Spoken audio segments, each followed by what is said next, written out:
Auto taxi चालकांना मराठी शिकण्यासाठी अटींसह वेळ देणार सूत्रांची माहिती।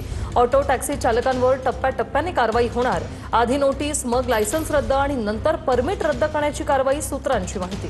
राज्यातील 9,13,000 ऑटो चालकांना तर 65,000 टॅक्सी चालकांना कोणत्या आधारे परवाने दिले? परिवहन मंत्री प्रताप सरनाईक यांनी अधिकाऱ्यांनाही जाब विचारला।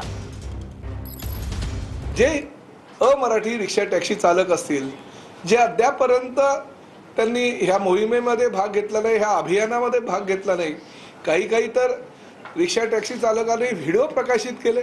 व्हिडिओ प्रकाशित करून आपको जो करना है वो करो, परिवहन मंत्री हम राज्य में मेहनत करेंगे, हम रिक्शा चलाएंगे, हम टैक्सी चलाएंगे, हम पैसा भी कमाएंगे, मगर मराठी नहीं सीखेंगे, मराठी नहीं बोलेंगे।